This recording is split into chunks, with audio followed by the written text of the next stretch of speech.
Hey, ¿qué tal todos? Y bienvenidos una vez más a Tiagomed. Mi nombre es Santiago Zambracos y soy médico general de la Universidad del Rosario.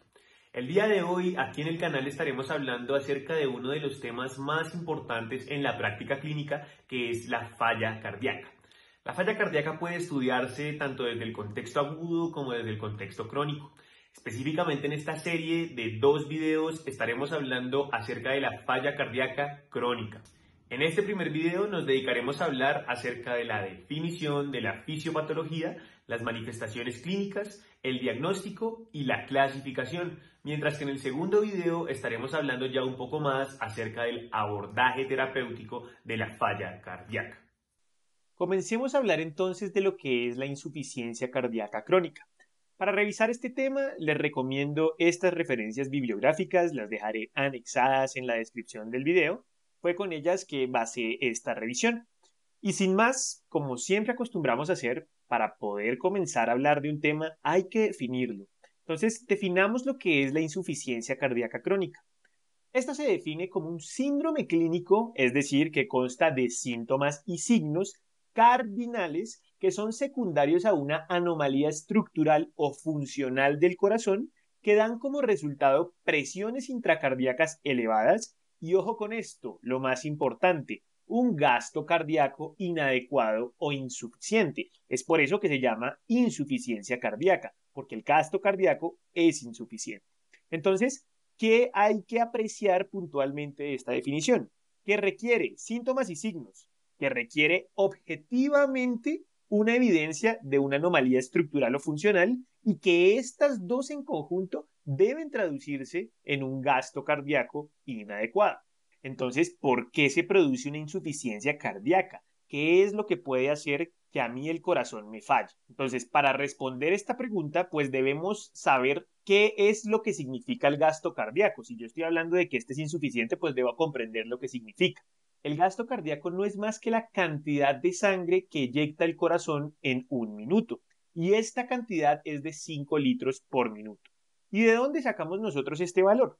De los determinantes del gasto cardíaco, que son dos: la frecuencia cardíaca y el volumen de eyección. La frecuencia cardíaca no es más que el número de latidos cardíacos que tenemos en un minuto. Y este número es de 60 a 100 latidos por minuto, que es la velocidad a la que se despolariza el nodo sinusal.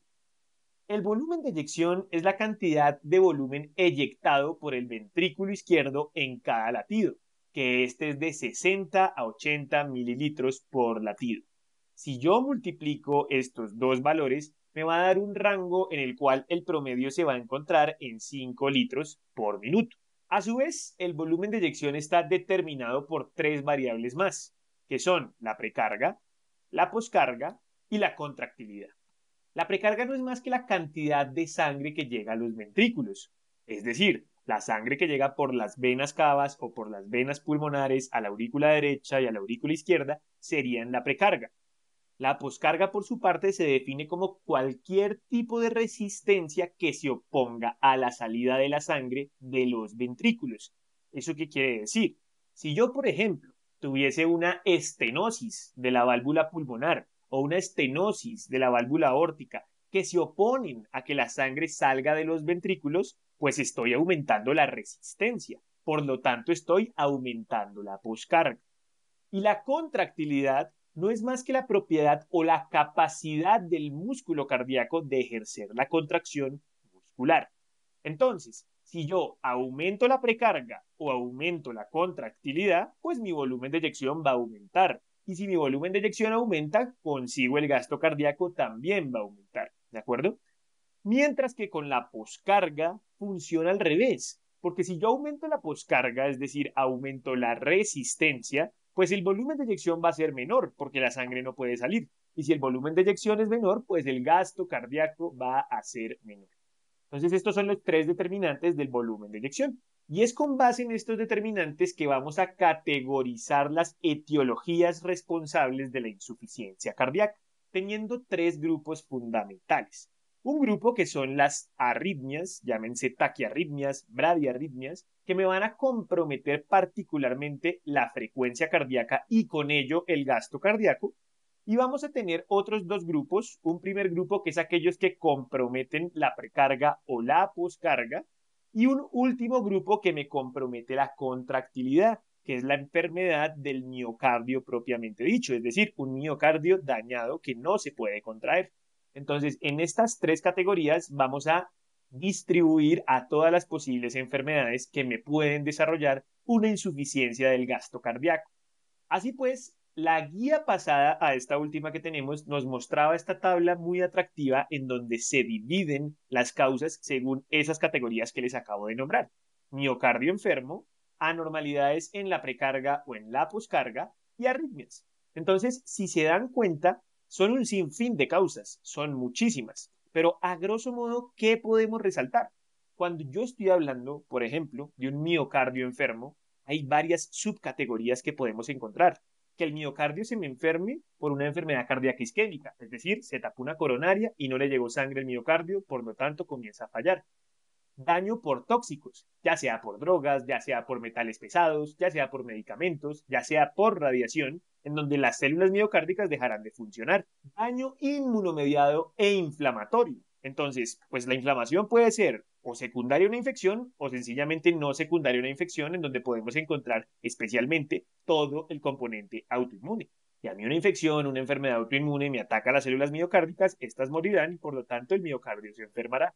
Las causas infiltrativas que pueden estar o relacionadas con cáncer o no relacionadas con cáncer. ¿Qué enfermedades infiltrativas hay que no sean cáncer? Amiloidosis, sarcoidosis, enfermedades de depósito que podrían comprometer la función miocárdica. Trastornos metabólicos que pueden ser hormonales o nutricionales. Llámense hormonales todas las patologías endocrinas famosas que conocemos. Hipotiroidismo, enfermedades paratiroideas, entre otras un poco más raras. Y nutricionales, en donde la desnutrición en cualquiera de sus esferas se va a traducir en un inadecuado funcionamiento del miocardio. Y por último, claramente están las anormalidades genéticas, en donde sencillamente el miocardio desde el principio no funcionó bien. Entonces, estas serían las categorías que podemos encontrar dentro del miocardio enfermo. Ahora, si nosotros estamos hablando de las anormalidades de la precarga y de la poscarga, pues van a estar las valvulopatías, que como sabemos, las estenosis, como las ejemplificábamos hace un momento, me van a aumentar la poscarga, ¿no es cierto? La hipertensión arterial me va a aumentar la poscarga también. Las enfermedades del pericardio, del endomiocardio, también me van a comprometer la poscarga. Pero no solo la poscarga va a actuar acá, también estados donde afectemos la precarga. Si yo tengo en mi cuerpo una sobrecarga de volumen, esa sobrecarga puede llevar a que el corazón tenga que exigirse más de lo que es capaz y llevar a tener un gasto cardíaco inadecuado. Y por último, tendríamos aquellas que estaban dentro de la categoría que afecta la frecuencia cardíaca, es decir, las arritmias, donde podemos tener taquiarritmias y bradiarritmias. Sin embargo, pues cuando uno se enfrenta a una tabla de este tamaño y a esa cantidad de etiologías, pues lo primero que uno dice es, ¿cómo me voy a aprender todo eso? ¿Y cómo voy a saber entonces cuáles son las causas? Es demasiado. Entonces, realmente con falla cardíaca lo que nosotros debemos hacer es pensar en qué es lo que es más frecuente, porque con base en lo que es más frecuente, pues yo puedo descartar la gran mayoría de los casos con unas patologías puntuales. Entonces, ¿cuáles son las etiologías más comunes? En el 60 al 70% de los casos, la causa es la enfermedad arterial coronaria isquémica, es decir, un vaso coronario se tapó y por lo tanto no puede perfundir el miocardio y tenemos una enfermedad isquémica. La segunda causa más común es la hipertensión arterial crónica, que me compromete la poscarga particularmente. En tercer lugar, tenemos las cardiomiopatías idiopáticas donde realmente no tenemos muy claro cuál puede ser la causa. En cuarto lugar están las valvulopatías, llámense estenosis o llámense insuficiencias.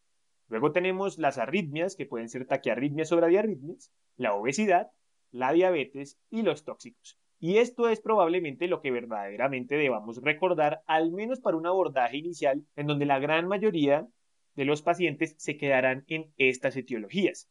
Ya si después de haber descartado estas etiologías no sabemos cuál puede ser la causa que originó la falla cardíaca, entonces tal vez debamos comenzar a profundizar en la historia clínica para ver si debemos descartar alguna de estas otras causas más raras. Y ahora que ya conocemos las etiologías y sabemos que ellas nos pueden llevar a desarrollar una falla cardíaca, ¿qué es lo que pasa en el cuerpo cuando hay una falla cardíaca? Entonces, tenemos que pararnos en ese primer momento en donde ya está instaurada esa etiología precipitante y en donde esa etiología precipitante sabemos que nos va a llevar a un gasto cardíaco inadecuado o insuficiente. ¿Cuál es la respuesta del cuerpo en el momento en que yo lo someto a un menor gasto cardíaco? Entonces, ¿cómo va a reaccionar el cuerpo ante un estado de un menor gasto cardíaco? Se van a activar dos ejes fundamentalmente. El primero es la activación del sistema nervioso simpático y el segundo va a ser la activación del eje renina-angiotensina-aldosterona. Entonces, ¿qué es esto de la activación simpática? En el momento en que hay una disminución del gasto cardíaco, los vasoreceptores que se encuentran en el callado aórtico y en el seno carotidio, pues van a sensar esa caída de la tensión por el menor gasto cardíaco y el resultado de eso va a ser la liberación de catecolaminas que se traducirán en taquicardia y en aumento de la contractilidad, buscando de esta forma compensar la disminución del gasto cardíaco. ¿Y qué es lo que sucede con la activación del eje renina-angiotensina-aldosterona?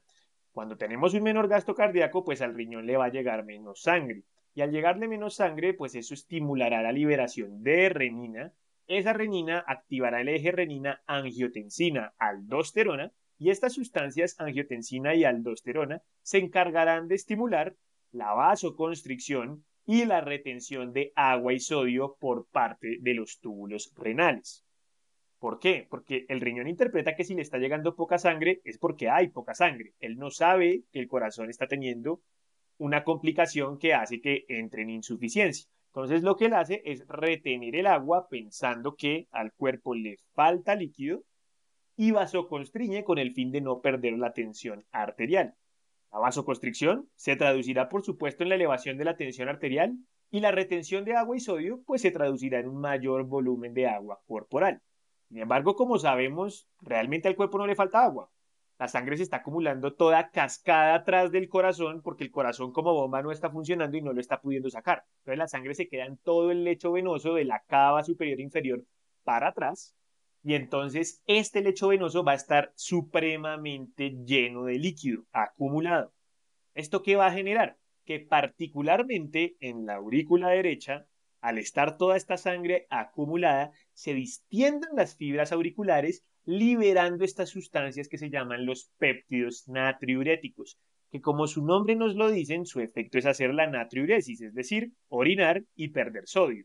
Y de esta forma se busca regular entonces este exceso del volumen de agua, haciendo que el riñón se deshaga del exceso de líquido y de esa forma tratar de que este eje del péptido natriurético me compense a esta hiperactivación del eje renina-angiotensina-aldosterona.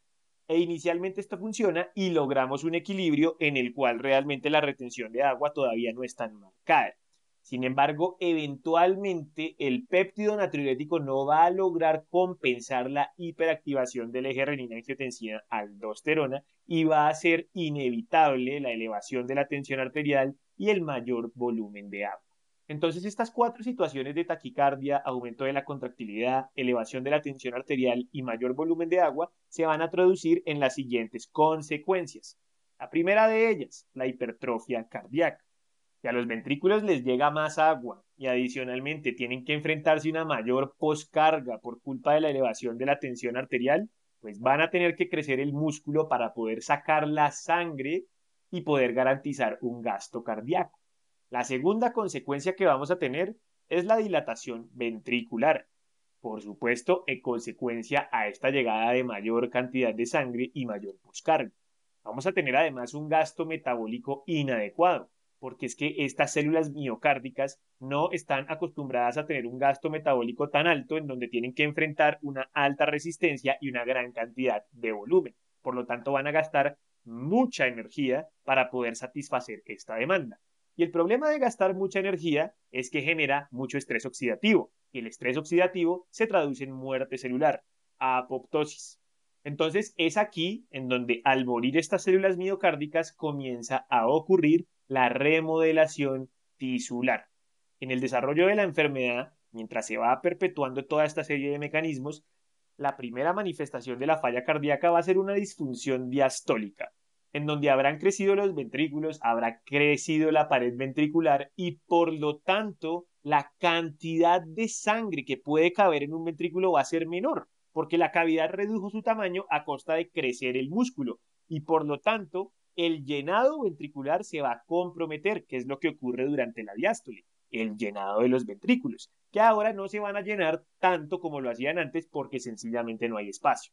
Y posteriormente, a medida que la enfermedad comienza a progresar y a progresar cada vez más, eventualmente llegaremos a un estado de disfunción sistólica, en donde ya el miocardio comprometido no va a ser capaz de satisfacer la demanda que el cuerpo tiene para poder mantener el gasto cardíaco, sencillamente porque la resistencia es muy alta y la cantidad de volumen que está llegando también es muy alta. Y sencillamente el miocardio ya no es capaz de eyectar toda esa sangre, generándonos esta disfunción sistólica.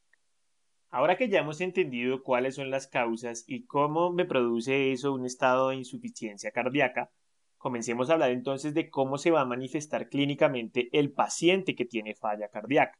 Entonces las manifestaciones clínicas las vamos a dividir en aquellas que se producen por toda la sangre que se está acumulando del corazón para atrás en el lecho venoso, que van a ser las manifestaciones clínicas de congestión, y lo vamos a dividir en la otra categoría de síntomas que son los que se producen debido a la falta de sangre en el lecho arterial, porque si el corazón no puede contraerse, pues no puede eyectar la sangre a la arteria aorta y consecuentemente a todas sus ramificaciones. Entonces, las consecuencias de la hipoperfusión. Comencemos entonces hablando de las manifestaciones clínicas congestivas. Entonces, la congestión se va a manifestar con signos y con síntomas. Entonces, los síntomas que podemos encontrar entonces son la disnea, que en esencia esta se produce porque toda esa sangre que no está pudiendo salir de los ventrículos, particularmente del ventrículo izquierdo, se va a acumular cascada atrás hacia la circulación pulmonar. Pues toda esa sangre que está acumulada en la circulación pulmonar, como sabemos, pues va a comenzar a extravasarse, pasar del vaso sanguíneo a la luz alveolar.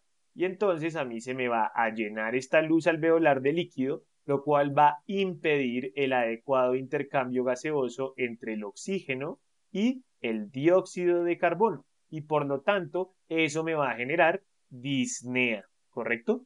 Ahora, también podemos ver otra manifestación clínica que es la ortopnea. Y entonces, la ortopnea, ¿por qué se va a producir? Cuando una persona está en pie, cuando está en bipedestación, toda la sangre tiende a caer a los miembros inferiores por la gravedad. Eso lo que facilita es que la sangre no se vaya a acumular especialmente en los alveolos que se encuentran en el ápice de los pulmones y estos van a estar pues fundamentalmente despejados y permiten que ahí se pueda respirar bien.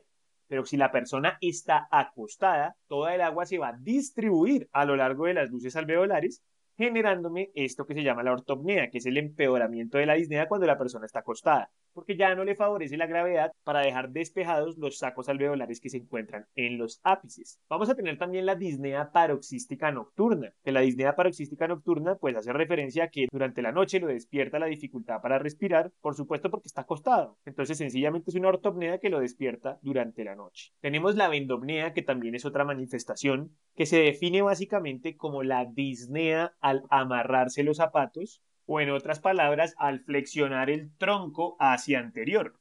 ¿Por qué? Porque cuando uno está en esa posición de amarrarse los zapatos, pues queda básicamente en una posición semejante a como estaría acostado. Es decir, el tronco queda básicamente en una posición semejante al decúbito prone. Puede manifestarse dolor torácico, tos, dolor en el hipocondrio derecho, obviamente por todo este líquido que se está acumulando en el hígado e irritando la cápsula hepática, náuseas, anorexia y fatiga, y esos van a ser los síntomas principales de la congestión. También podemos encontrar signos, como lo son la ingurgitación yugular, que la ingurgitación yugular no es más que la distensión de la vena yugular, que nos habla precisamente de toda esa sangre que se está acumulando en el lecho venoso porque el corazón no es capaz de sacarla. Los crepitantes, que en otras palabras también son los estertores de burbuja gruesa, que nos hablan especialmente de eso que decíamos hace un momento del agua que está acumulada en los sacos alveolares y que cuando el aire llega y choca con este líquido, hace el ruido de como cuando uno sopla un vaso con agua y suena como si hubiesen burbujas. Entonces, eso hace referencia a los crepitantes o estertores de burbuja gruesa. Sibilancias por la dificultad del paso del aire, derrame pleural, porque también el líquido se va a extravasar no solo hacia la luz alveolar, sino a la cavidad pleural, la hepatomegalia, porque el líquido se va a acumular también en el hígado, el reflujo hepatoyugular, que se refiere a la elevación de la presión en la vena yugular cuando presionamos el hipocondrio derecho, y que lo vamos a ver como una ingurgitación yugular sencillamente cuando presionemos ese hipocondrio derecho. Cuando nosotros presionamos el hígado que está congestionado, la sangre contenida en él fluye a través de los vasos venosos al corazón y este al no poder sacar esa sangre, pues va a hacer que la distensión de las venas yugulares sea mucho más marcada. Vamos a encontrar también ascitis, porque el líquido no solo se va a extravasar a la cavidad pleural y la luz alveolar, sino también a la cavidad peritoneal. Y por supuesto, todo ese líquido que se acumula en los miembros inferiores, pues me va a generar un edema. Por último, habrá un aumento de peso que no es más que todo ese líquido que está acumulándose en el cuerpo que aumenta el peso del paciente y que no significa que esté ganando peso seco, sino que simplemente es el agua. Y estas son todas las manifestaciones congestivas que podríamos encontrar en el paciente con falla cardíaca. Ahora, por otro lado, vamos a tener las manifestaciones clínicas que se presentan en consecuencia a la hipoperfusión. Como dijimos hace un momento, si el corazón no tiene la capacidad de bombear correctamente la sangre, pues la sangre no podrá salir por la arteria aorta ni se dirigirá a ninguna de sus ramificaciones, llevando a que los tejidos terminen por hipoperfundirse. Entonces, podemos encontrar tanto síntomas como signos. ¿Qué síntomas podrían aparecer secundarios a la hipoperfusión? El mareo, la fatiga, la confusión, todos estos por una menor perfusión del sistema nervioso central, la sensación de debilidad, las palpitaciones en consecuencia a la activación del sistema nervioso simpático, y también podemos apreciar signos como la caquexia, la oliguria, ya que como está llegando menor cantidad de sangre al riñón, pues la tasa de filtración glomerular asimismo se va a disminuir y luego el filtrado glomerular y por supuesto la orina va a ser menor. La palidez y la frialdad y el síncope en respuesta a la hipoperfusión en sistema nervioso central. Pero sin embargo, como podemos ver, pues realmente la lista de signos y síntomas termina siendo muy amplia. Entonces vale la pena preguntarse cuáles son los signos y síntomas más típicos y cuáles son los más específicos que me permitirán identificar al paciente con mayor facilidad. Entonces, en cuanto a los síntomas más típicos que podemos encontrar, se encuentran la disnea, la ortopnea, la disnea paroxística nocturna, la disminución de la tolerancia al ejercicio, la fatiga y el edema de miembros inferiores. Y este será realmente el paciente clásico que uno encontrará consultando urgencias o a consulta externa si no está tan afectado. Y dentro de los signos más específicos que podemos llegar a encontrar está la ingurgitación yugular, el reflejo hepatoyugular, el ruido S3, también conocido como el ritmo de galope, en donde este ruido se explica de la siguiente forma. Cuando nosotros trazamos en una línea el ciclo cardíaco, debemos recordar que hay dos ruidos fisiológicos, S1 y S2, y que entre S1 y S2 ocurre la sístole, es decir, el periodo en el cual el corazón se contrae y expulsa la sangre a través de las arterias. Y entre S2 y S1 es el tiempo en el cual el corazón vuelve a llenarse para volver a arrancar el ciclo. Eso se llama la diástole. Ahora, el ruido S3 ocurre inmediatamente posterior al S2. Eso quiere decir que cualquier cosa que signifique este ruido tiene que estar ocurriendo durante la diástole, es decir, durante el llenado ventricular. Entonces, pensemos en un ciclo cardíaco basándonos en el ventrículo izquierdo. La sangre va a llegar a la aurícula izquierda desde las venas pulmonares, luego va a pasar al ventrículo izquierdo, que en este momento será la diástole, que es cuando el ventrículo izquierdo se está llenando de la sangre, y posteriormente, cuando el corazón se contraiga en sístole, esta sangre va a tener que salir a través de la arteria aorta y dirigirse a todos los tejidos periféricos. El problema es que nosotros estamos hablando en este caso de un corazón que es insuficiente, es decir, que no puede sacar la sangre, tiene dificultades para sacar la sangre. Entonces, de este ciclo, pues la gran mayoría de la sangre o algo de sangre va a quedarse acumulada y no va a poder salir. Entonces, ¿cuál es el problema? Que cuando una vez más comience el ciclo y venga sangre nueva, se va a encontrar con esta sangre vieja que no se logró sacar. Y el choque de la sangre nueva con la sangre vieja es lo que me va a generar este ruido del S3. Y por eso es que se produce durante la diástole, porque ocurre durante el llenado ventricular. Entonces aquí en S2, que es cuando se abren las válvulas auriculoventriculares, la tricúspide y la mitral, entra la sangre y una vez entra la sangre se choca con la sangre vieja. Y ese es el ruido S3. Y nos indica que puede haber una falla cardíaca porque la sangre se está quedando acumulada en el ventrículo izquierdo. Otro de los signos más específicos es el impulso apical desplazado lateralmente. El impulso apical es el punto donde uno siente más fuerte el latido cardíaco. Y cuando digo sentir me refiero a la palpación. Entonces, si uno palpa el quinto espacio intercostal a la izquierda de la línea medio clavicular, ahí en ese punto usualmente debería encontrarse el impulso apical. Sin embargo, si uno tiende a sentir ese impulso apical un poco más lateral hacia la izquierda o un poco más lateral hacia la derecha, eso le puede estar hablando a uno de que puede existir una hipertrofia ventricular, ya sea izquierda o ya sea derecha. Y las hipertrofias ventriculares muchas veces son consecuencia de la insuficiencia cardíaca.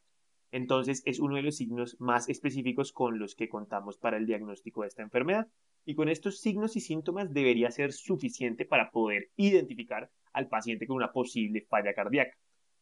Eso no quiere decir que todos los demás no nos puedan ser útiles. Claro que lo son todos los que ya hemos hablado y que en caso de aparecer también nos pueden apoyar en la sospecha.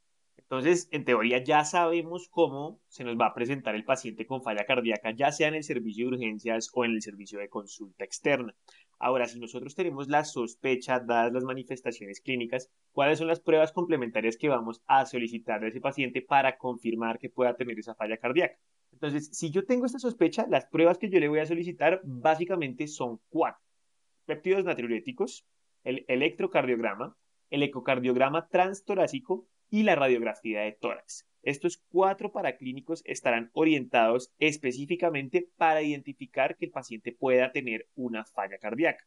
Y es así como nos lo recomienda la guía con la que estamos basando esta revisión. Y adicionalmente tenemos que solicitar algunos exámenes de rutina con el fin de evaluar el estado basal del paciente y buscando adicionalmente la posible etiología detrás de la falla cardíaca. Entonces solicitaremos hemograma, electrolitos, función tiroidea, glicemia, hemoglobina glicada, perfil lipídico y perfil ferrocinético. Dicho esto, entonces comencemos a hablar de cada uno de estos 4 paraclínicos que están orientados directamente hacia la falla cardíaca. Respecto a los péptidos natriuréticos, estos son péptidos que se secretan por los ventrículos cardíacos en respuesta a un alargamiento excesivo de los miocardiocitos. Entonces, en esta ilustración podemos apreciar un cardiomiocito y un vaso sanguíneo. En el cardiomiocito se produce ese precursor del péptido natriurético que es el proBNP y ese proBNP se va a escindir en NT-proBNP y en BNP. El BNP va a ser la fracción activa, es decir, va a ser el péptido natriurético que va a ejercer su efecto en los riñones para favorecer la diuresis. El NT-proBNP va a ser el fragmento restante de este precursor. ¿Cuándo se secretan estos péptidos natriuréticos? Como habíamos hablado al inicio en la fisiopatología, en las situaciones en las que el volumen de sangre que está circulando en el cuerpo es muy alto, la cantidad de precarga que va a llevar al corazón va a distender o va a alargar estos miocardiocitos, favoreciendo la secreción de los péptidos natriuréticos. Y ellos se encargarán de que el riñón excrete más volumen de agua y de esa forma se regule la cantidad o el volumen de agua que hay en el cuerpo. Y como en la falla cardíaca, pues está habiendo una acumulación de líquido, estos péptidos natriuréticos van a tener que estar elevados en consecuencia de ese alargamiento de los miocardiocitos. Ahora, si bien son altamente sensibles, tienen el problema de que son poco específicos. La gran mayoría de pacientes con falla cardíaca tendrán estos péptidos natriuréticos elevados, pero se puede elevar también en otras patologías, como la fibrilación auricular, la edad avanzada, la enfermedad renal crónica. Entonces, no son útiles para la sospecha, pero no son ni mucho menos confirmatorios. Ahora, ¿qué valores se utilizan para estos péptidos natriuréticos? Entonces, depende cuál vayamos a utilizar, si es el BNP o si es el NT-proBNP. Y de la otra cosa que va a depender es de en dónde lo estamos evaluando, si es en un contexto ambulatorio en la consulta externa o lo estamos evaluando en el paciente hospitalizado. En cuanto al BNP, si es un paciente ambulatorio, tiene que ser mayor o igual a 35 picogramos por mililitro para que digamos que está elevado. Y en el caso del NT-proBNP, debe ser mayor o igual a 125 picogramos mililitro. Y en el contexto del paciente hospitalizado, el BNP debe ser mayor o igual a 100 y el NT-proBNP debe ser mayor o igual a 300. Hay algunas consideraciones puntuales que también debemos tener en cuenta. En el paciente hospitalizado que tiene de 50 a 75 años, inclusive deberíamos plantear un límite inferior de NT-proBNP en 900 picogramos mililitro. Y si el paciente es mayor de 75 años, el límite debería llegar hasta 1800 picogramos mililitro. Entonces, como decíamos, pues son realmente útiles porque todo paciente con falla cardíaca en teoría debería tener esto elevado. Hay muchas otras causas que también lo pueden hacer. Entonces, la guía realmente nos deja esta imagen en la cual están todo un listado de causas adicionales, tanto cardíacas como no cardíacas, en las cuales podríamos encontrar los péptidos natriuréticos elevados. Vamos ahora con el electrocardiograma. El electrocardiograma realmente nos es útil porque nos permite identificar anormalidades que sean las responsables de la falla cardíaca. Es decir, por ejemplo, una fibrilación auricular o, por ejemplo, una onda Q necrótica que nos hable de un infarto antiguo. Quizás también una hipertrofia ventricular izquierda que indirectamente nos esté diciendo que ese paciente puede tener una falla cardíaca. Y asimismo, un QRS ensanchado. Pero realmente no existe un hallazgo puntual que yo pueda evidenciar en el electrocardiograma que me diga, eso es una falla cardíaca, eso no existe. El electro nos permite identificar posibles etiologías detrás de esta falla cardíaca. Y eso no lo hace menos importante, porque un electro normal hace muy poco probable el diagnóstico de falla cardíaca, pues su valor predictivo negativo es del 98%. Vamos ahora con la radiografía de tórax. Entonces, pues la radiografía de tórax nos puede dar muchos hallazgos también. Aquí esta imagen nos los resume casi todos. Y además de que la radiografía nos muestra hallazgos particulares de la falla cardíaca, nos ayuda a descartar otras posibles causas de disnea que sean diferenciales de nuestra sospecha de falla cardíaca. Pero entonces, ¿cuáles son estos hallazgos puntuales que podemos observar? La cardiomegalia es uno de ellos, un aumento del tamaño del corazón. La cefalización del flujo de las venas pulmonares, que es esto que encontramos aquí como redistribución. Las líneas de Kerley, tanto líneas A como líneas B, que aquí nos los muestra la imagen. Y el derrame pleural. Comencemos hablando entonces de la cardiomegalia. Entonces la cardiomegalia se define como un índice cardiotorácico mayor al 50% o mayor a 0.5. Y el índice cardiotorácico no es más que la relación entre la longitud horizontal del corazón y la longitud horizontal de la caja torácica. Si la longitud del corazón ocupa más del 50% de la longitud de la caja torácica, es aquí cuando hablamos de una cardiomegalia. Ahora, la cefalización del flujo. ¿Qué es esto? Hace referencia a la redistribución del flujo sanguíneo pulmonar cuando se supera la presión auricular izquierda. Entonces recordemos que es sangre que se está quedando acumulada en los ventrículos y que posteriormente también se acumulará en las aurículas aumentando la presión auricular izquierda.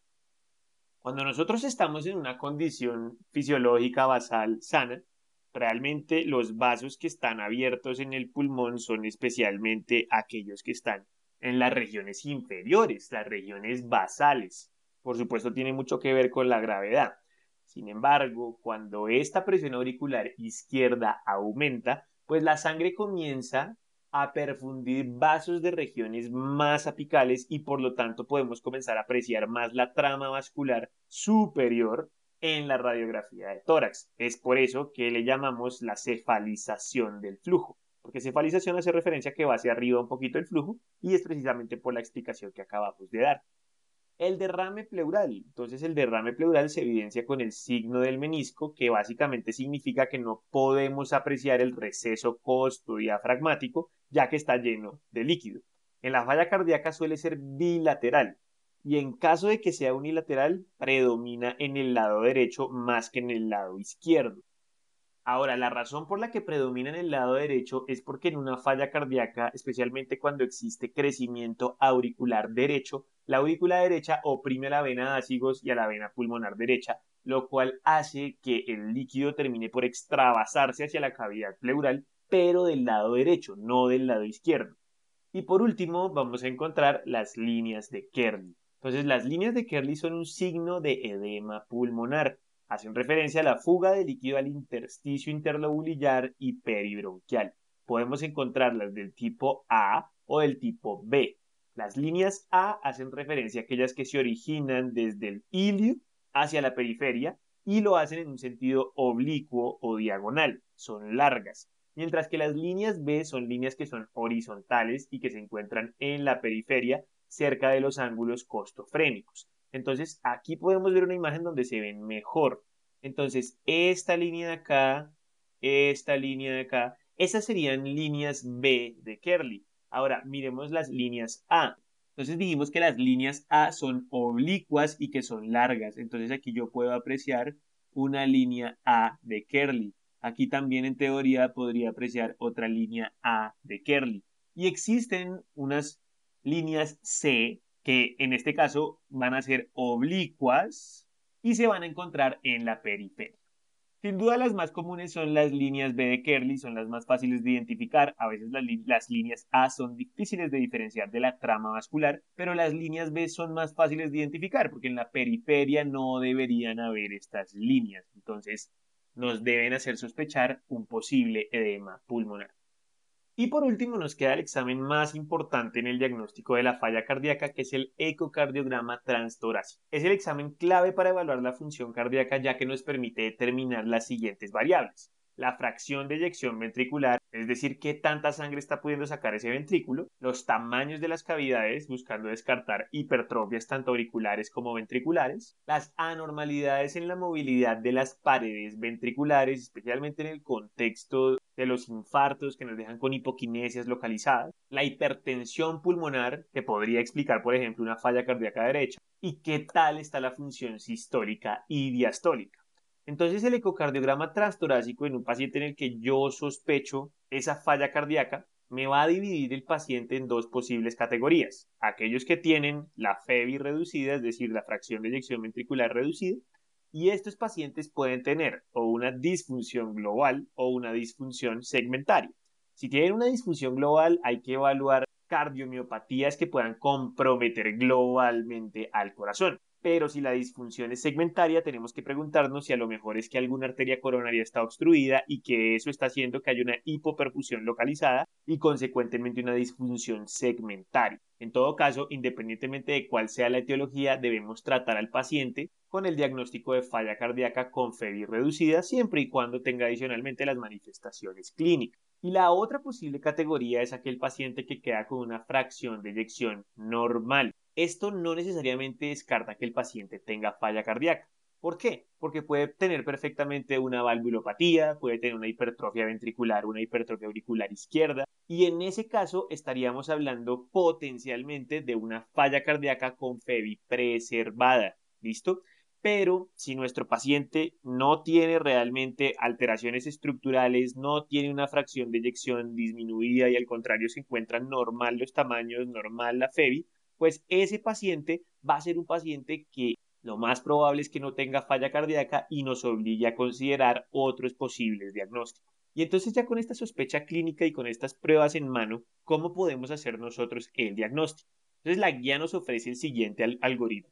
Yo tengo la sospecha dada por factores de riesgo y por manifestaciones clínicas. El paso que voy a seguir va a ser solicitar exámenes como los que habíamos dicho, los péptidos natriuréticos, que en caso de que salgan elevados, pueden sugerirme que el paciente tiene falla cardíaca. Sin embargo, no hacen diagnóstico. Pero si estos exámenes son negativos o bueno, son normales, hacen que la falla cardíaca sea poco probable y que debamos considerar otros diagnósticos. Solicitar los péptidos natriuréticos no es estrictamente necesario, se hace en caso de que se tengan los recursos para pedirlos, pero en muchas situaciones estos péptidos natriuréticos no están disponibles. Y si ese es el caso y usted tiene una alta sospecha clínica, pues pídale de una vez el ecocardiograma transtorácico, que ese sí nos va a decir con certeza si el paciente tiene o no una falla cardíaca. Entonces el ecocardiograma transtorácico, si sale normal, va a descartar la falla cardíaca. Mientras que si nos muestra hallazgos anormales, pues haremos el diagnóstico de falla cardíaca.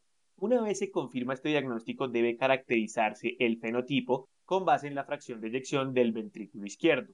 Si está por debajo o igual al 40%, hablamos de una FEBI reducida. Si está entre 41 y 49%, es una FEBI moderadamente reducida. Y si está mayor o igual al 50%, sería una FEBI conservada. Y es así como nos lo plantea la guía. Una vez hecho el diagnóstico, nosotros debemos ahora clasificar a nuestro paciente según diferentes escalas. La primera escala es aquella que clasifica según la sintomatología, que es la clasificación de NYHA. NYHA significa New York Heart Association y se basa en la gravedad de los síntomas y la actividad física. Esta clasifica en 4 clases. Una clase 1, que hace referencia a aquel paciente que no tiene limitación de la actividad física, en donde la actividad física ordinaria no le causa ni disnea, ni fatiga, ni palpitaciones. La clase 2 es aquel que ya tiene una leve limitación de la actividad física. Es decir, en reposo está cómodo, pero una actividad física ordinaria puede producirle disnea, fatiga o palpitaciones.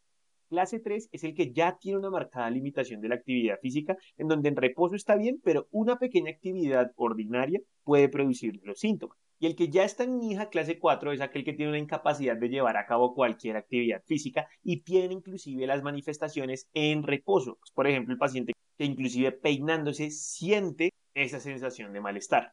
Luego tenemos la clasificación estructural según la progresión de la enfermedad, que son los estadios ACCF-AHA.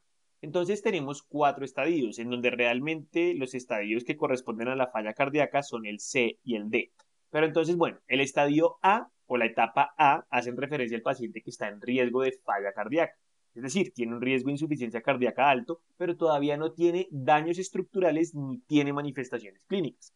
El que está en la etapa B es aquel que ya tiene cambios estructurales, pero no tiene manifestaciones clínicas. Entonces yo le hice por alguna otra razón un ecocardiograma transtorácico y evidencié que tiene alguna alteración estructural, llámese hipertrofia, valvulopatía, pero no tiene manifestaciones clínicas y por lo tanto digo que está en la etapa B porque es una prefalla cardíaca. Y el que ya tiene las manifestaciones clínicas sumados a los cambios estructurales, ese sí va a ser el que está con su diagnóstico de la falla cardíaca. Y la etapa D hace referencia al paciente que es refractario a las intervenciones iniciales y requiere un manejo especializado. Esa es la falla cardíaca avanzada o la etapa D de la enfermedad. Y por último tendríamos la clasificación según la fracción de eyección. Entonces, como habíamos dicho, aquel paciente que tiene una FEBI reducida es el que la tiene por debajo del 40%, solo necesita eso y las manifestaciones clínicas. El que tiene una FEBI moderadamente reducida es el que está entre 40% y 50% y manifestaciones clínicas. Y el que tiene una FEBI preservada es el que tiene una FEBI por encima del 50%. Ahora, si el paciente tiene una FEBI por encima del 50%, pues está normal. Entonces, en ese momento, para que yo pueda hacer un diagnóstico, necesito una evidencia de que existe un daño estructural, porque la FEBI está normal, y esa evidencia objetiva de la alteración estructural o funcional puede ser hipertrofia, valvulopatía, inclusive los péptidos natriuréticos elevados podrían teóricamente funcionar como una evidencia objetiva de alteración estructural, y sumado a las manifestaciones clínicas, pues me haría el diagnóstico de falla cardíaca con FEBI preservada. La guía entonces nos ofrece algunos hallazgos puntuales que se pueden encontrar tanto en el ecocardiograma transtorácico como en los péptidos natriuréticos auriculares, que nos hablan de evidencia objetiva del daño estructural cardíaco y que pueden ser útiles para hacer el diagnóstico de falla con FEBI preservada. Entonces, por ejemplo, aquí podemos evaluar el índice de la masa del ventrículo izquierdo, lo mismo con el atrio izquierdo, los péptidos natriuréticos auriculares, entre otras medidas que nos pueden ser útiles para objetivizar el daño estructural. Y de esta forma finalizamos la primera parte de la revisión de insuficiencia cardíaca crónica. En el siguiente video estaremos hablando del abordaje terapéutico. No te lo pierdas, allá nos vemos.